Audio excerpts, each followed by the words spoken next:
Welcome to the Big Book Roundtable and the RICO 12 family of recovery resources targeted at people from all backgrounds, faiths, and places dealing with addictions of all varieties. RICO 12 is also a resource for the loved ones of addicts. I'm Justin B., a child of an all-powerful and all-loving God and a multidisciplinary addict living in miraculous recovery here in Spokane, Washington, and I'm blessed to be the moderator of this roundtable. I am joined today by David G. and Nikki M. The three of us are living this miracle of recovery, working it one day at a time, and really excited about doing this. I'm grateful to be the steward of the RICO 12 family of resources. And now let's step in here and have David and Nikki introduce themselves for just a second. David, why don't you start off, and Nikki, you follow up right after him. Absolutely. Thank you, Justin, for your service. As always, my name is David G. Everybody, I'm an alcoholic and an addict of many sorts. Grateful for a recovery date in Alcoholics Anonymous of August 8th, 1994, and in Sexaholics Anonymous of October 1st, 2019. Really good to be here. Thank you. Hi, family. I'm Nikki M., and I'm a grateful member of many fellowships, and I entered into these rooms on Valentine's Day 11 years ago. So I'll be here almost 12 years. I don't, every day I get a daily reprieve. I'm just so grateful to be here with you guys because I can't do this life alone. And I'm grateful that I burned my life into the ground and found the Big Book of Alcoholics Anonymous, which will give me instructions how to recover from a seemingly hopeless state of mind and body. Thank you, guys. Thanks, David. Thanks, Nikki. Happy to have you here with me. And let's get into this roundtable today. Today, we're going to continue in our reading from the Big Book of Alcoholics Anonymous. We've gotten through most of the doctor's opinion. We're going to be finishing that up in the next episode or two. And we're going to read a little bit from page XXX. That's Roman numeral 30, starting at the classification down through. And we're going to be reading about the classification of alcoholics. And I think this is a really important topic that we're going to dig into here for this episode. I'm going to go ahead and start reading. And we will pick up the discussion after that. Okay. The classification of alcoholics seems most difficult and in much detail is outside the scope of this book. There are, of course, the psychopaths who are emotionally unstable. We are all familiar with this type. They are always going on the wagon for keeps. They are over-remorseful and make many resolutions, but never a decision. There is the type of man who is unwilling to admit that he cannot take a drink. He plans various ways of drinking. He changes his brand or his environment. There is the type who always believes that after being entirely free from alcohol for a period of time, he can take a drink without danger. There is the manic depressive type, who is perhaps the least understood by his friends and about whom a whole chapter could be written. Then there are types entirely normal in every respect except in the effect alcohol has on them. They are often able, intelligent, friendly people. All these and many others have one symptom in common. They cannot start drinking without developing the phenomenon of craving. This phenomenon, which we have suggested, may be the manifestation of an allergy which differentiates these people and sets them apart as a distinct entity. It has never been, by any treatment with which we are familiar, permanently eradicated. The only relief we have to suggest is entire abstinence. This immediately precipitates us into a seething cauldron of debate.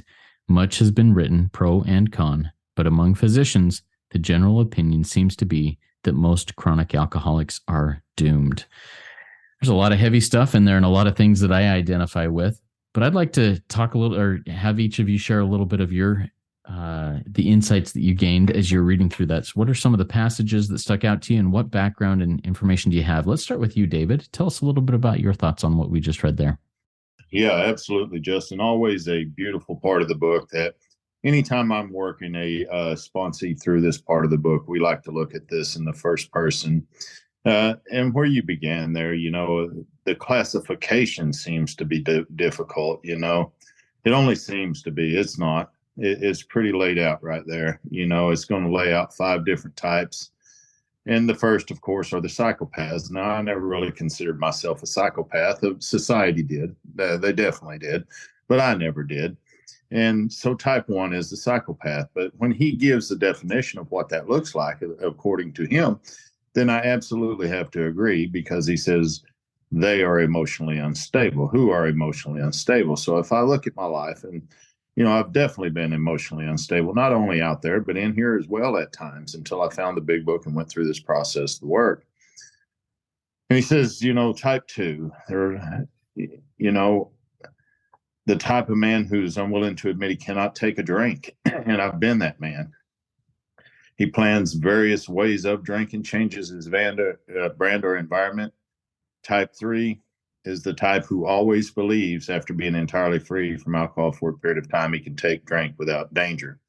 So believes become the key word for me there, because after being entirely free, what would possibly make me believe that I could go back and do that again? And that's where I see that I really believe the lie and try to make it the truth, even after being sober for a little while. So it's so important that I don't only come here to get sober. Of course, that's first and foremost, but I need to recover from a seemingly hopeless state of mind. And that includes my beliefs, my ideas, my concepts, my perceptions, all of this stuff that I suffer from. This is what's wrong with me. The fourth, of course, is the manic depressant. He said, whole chapter could be written. And then the fifth one, of course, is those entirely normal and never respect, except the effect that this has on them. But what stands out to me the most in this is in the next words. All these and many others have one symptom in common, not a bunch of symptoms, not a few symptoms. We got one symptom in common here.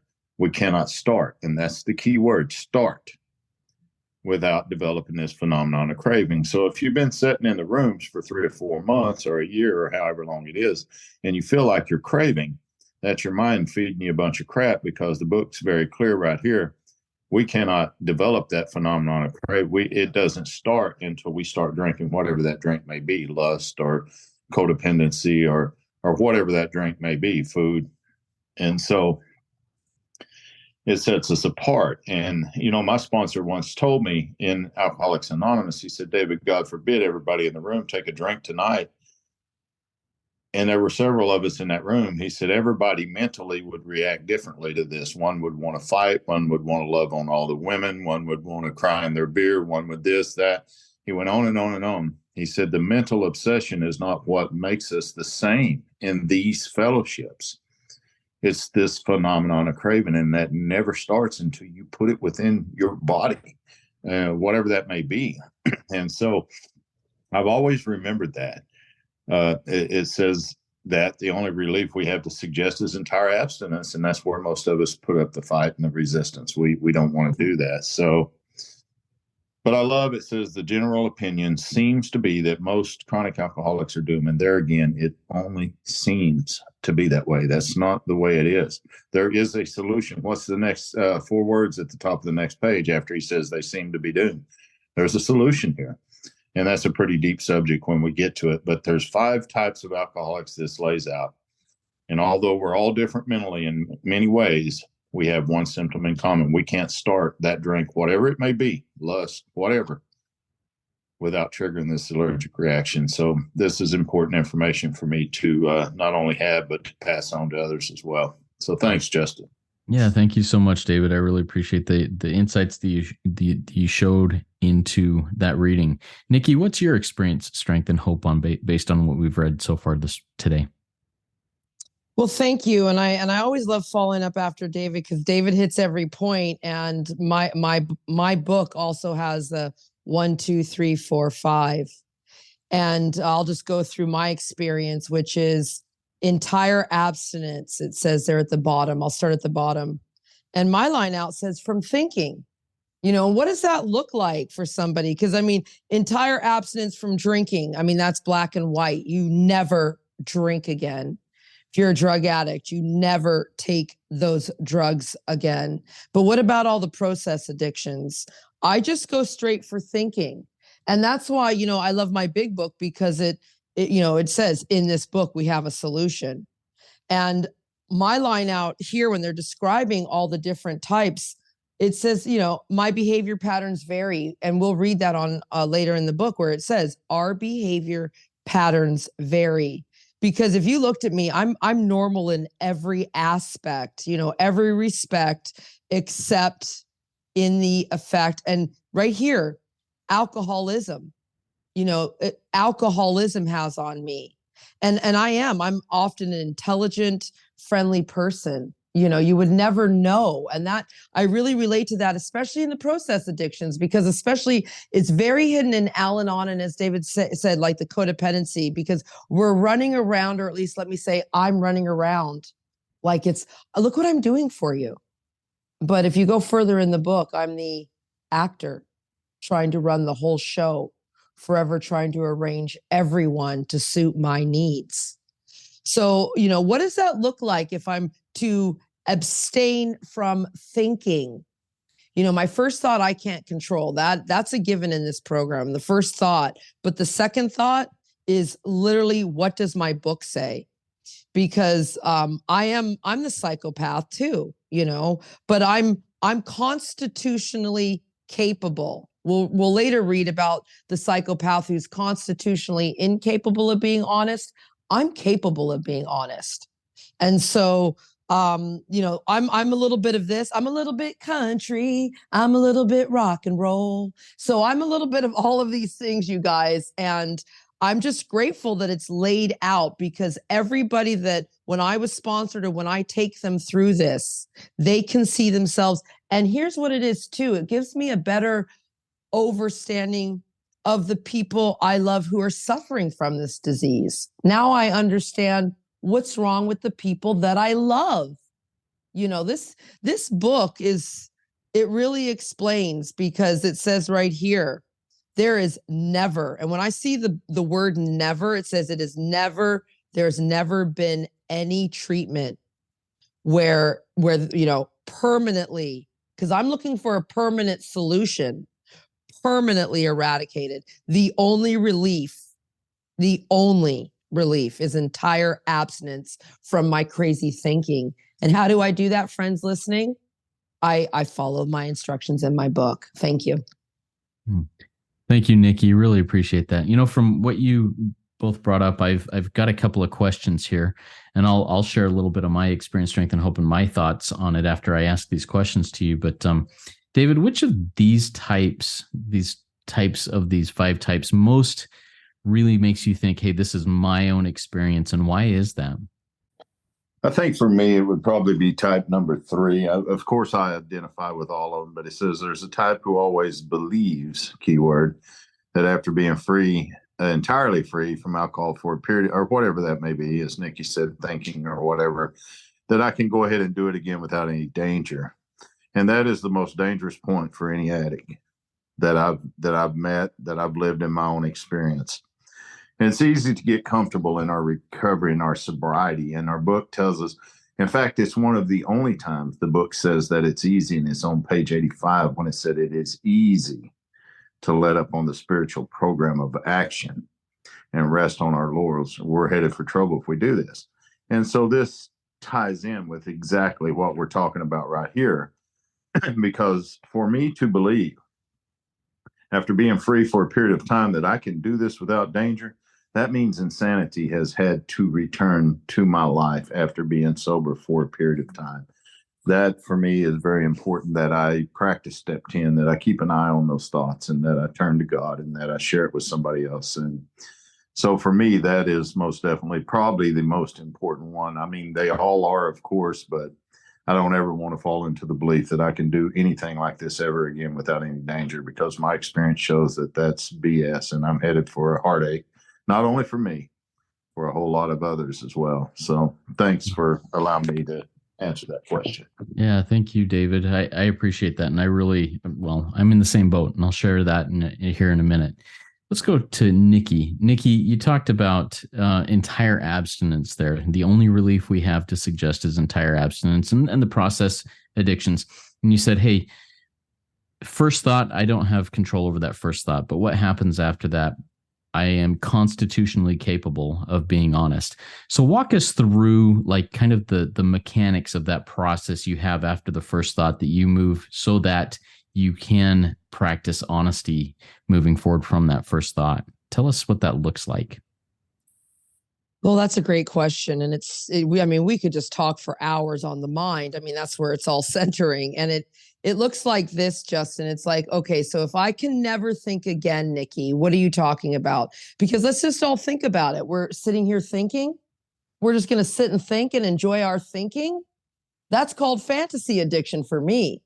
And it's called, it's called future tripping for the young generation. And I'm just not allowed to do any of that. So my first thought, let's just say I need him, I need her, I need my prime minister out of office so I can do what I need to do. Does that make sense? So first thought, I need, I want, I have to have. Second thought is literally something out of the book. Now, mind you, Justin, I've been here 11 years, so it's now a working part of my mind. And I'm only in the book, as I've told you guys many times. I have a stack of other books, but I'm only in the big book. And so what does that look like? First thought, how about this? I'm no good. Second thought, I'm the intelligent agent, spearhead of God's ever advancing creation. First thought, I need. Second thought, is that helpful? See, is that helpful? Like, especially with food, let's just go there. I want that cookie. Second thought, is that helpful, Nikki? It's that simple, because the book all over, too many pages to list, says this is simple but not easy. So it's like, because I've been programmed. See, I have been programmed to, as David said, believe. And then I think it was a few episodes ago, we talked about our ideals must be grounded in what the book says for me. I'm in a program with a book. So my first thought is, I can't do that. Second thought, God will do for me. You will know a new freedom and happiness. He is the Father. You are the child. Does that make sense? Yeah, I love how you've incorporated just those, like you said, you are in the book. The language of the big book just comes out as a second nature. And that takes a lot of practice. I mean, you've been in the rooms for 11 years. Thank you so much for sharing that. But I love the invitation to get right into that. Love it. All right. So the thing that really hit me from this reading is that I am the type of addict that really hit me is the type 3, just like what you said, David. And the thought that hits me all the time, that is a red flag moment, is the thought, I got this. I can do this. It'll be different this time. I'm strong enough now. I'm armed with the facts, and it's my arms rather than, God's arms, higher power's arms. No, anytime I start thinking that, I just have to put my head on a swivel and go, okay, what's going on? What's here? Because if I even sit and think on that for a few minutes, I get myself in trouble. And I really, that it'll be different this time. I've been sober for over 8.5 years. It'll be different this time. I'm actually going to share a personal experience just from today. I was at church today, and I was doing a little bit of stuff on a computer, doing some financial stuff there. And I clicked on a search bar on the side accidentally. And what popped up were several images that were out of nowhere. And there are images that I'm thinking, this is on a church computer. What the heck is this doing here? And I closed it out. These are images that for me are toxic. I'm allergic to these types of things. And, but it wasn't anything I sought out. It happened. I closed it down and I went to it. But it would have been, and I went on to doing what I was doing. I talked to the person next to me and said, hey, that was kind of strange that happened. And I just made it so it wasn't a secret that I wasn't going to sit and dwell on. But had I not immediately had these thoughts of whoa, if I would have thought, I got this, I can just close that down and move on and not say anything to anybody about it, it would just dwell on me and cause me all sorts of issues in the future. But now the thought is, okay, I don't got this. I need to make it talk to somebody about it. And I'm doing that here too. Anyways, so now I want to move on to the next thing here. So David, based on what we've discussed here, what's a takeaway you have from what we've talked about that you can take away into your recovery and into your work with others? Well, again, Justin, thank you. And thank you, Nikki, as well. It's always a pleasure for me to come here and to sit with you guys. And, I guess the takeaway for me has to be the idea burned into me, as you spoke about with your experience, that I cannot start without developing this phenomenon. There's no way. I've tried many, many ways to prove this wrong, and it's never been wrong. And it's like Nikki says about her thinking, and it is so true. I once watched a show, and a guy, he was talking to his thoughts, actually. They were talking to him, he was talking back. And at the end, he said this. He said, I realize that I'm never going to be able to shut you up for as long as we ever live. I'll never be able to shut you up. He said, but you can bet your keister, and he said it in another way, that we've had the last conversation we're ever going to have. And I thought that was so cool. I can't shut the thinking up. When it comes, it comes. But I can damn sure be aware of it. And that awareness is the essence of a spiritual experience. And if I do not buy into that, like she said, if I don't take that drink with that thought, then that thought's not going to take me. So for me, it's about awareness. It's about everything that we've read here. I cannot start without developing this phenomenon of craving. If I have one thought that's toxic, like you said, Justin, and I let that go, then more coming. Pretty soon they're too powerful. I can't. I don't have that power. Only my Creator has that power. So that's my takeaway today. And I'm just grateful to be here with the both of you. Thank you. And thank you, everyone who's listening out there. David, thank you so much for sharing that. I really appreciate it. Good stuff. Nikki, how about you? What's a takeaway from our reading and our discussion today? Oh, just always my big takeaway is how much I love you guys. You know, how deep in love and the respect I have for men once again. This is what this program has done for me. You know, I hated men. Are you crazy? So that's number one always. But number two is this, when David emphasized we have one symptom in common. Sometimes, you know, it's like, and that's why, you know, I'll be honest, sometimes I get a resentment. It's like AA, CA, NA, SLA, all these different Al-Anon. We all have one symptom in common. Once we start, once we start, we develop that phenomenon of craving. And it doesn't matter what it is, everybody out there. It doesn't matter, my addiction's worse than yours. My affliction's this. No, it doesn't matter, because it's the first thought that leads us to the first action. So I'm just grateful to realize that we all have one symptom in common. We cannot start thinking without developing the craving, the phenomenon of craving. I'm just so grateful. Thank you, guys. And thank you, Nikki. All right. My takeaway, I think I just got to go back to these red flag thoughts. Anytime I have the thought of I got this, or I love that, Nikki, you added these two to me that I hadn't ever really put together. I need, or I want. That's just me saying, hey, things aren't what I want them to be, and I'm trying to be the director. Or, I got this. I am the director. I think that those are red flag thoughts that I just need to be hyper aware of in my own walk, in my own recovery. Thank you so much to both of you, David and Nikki, for helping us walk through this and seeing this. For all of you out there in the listening audience, thank you for joining with us. And to learn more about RICO 12 and what we are doing and how you can support these projects, please go to RICO12.com. Become a spearhead.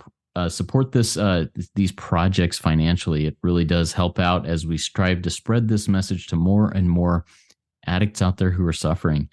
And to check out any of the other projects that David and Nikki are working on, check out the links in the show notes of the podcast and get into the work of and experience the miracles of recovery. Join us in the fellowship of the Spirit as we trudge this adventurous and amazing road of happy destiny. It's really amazing. Come join with us. Work it. You are worth it.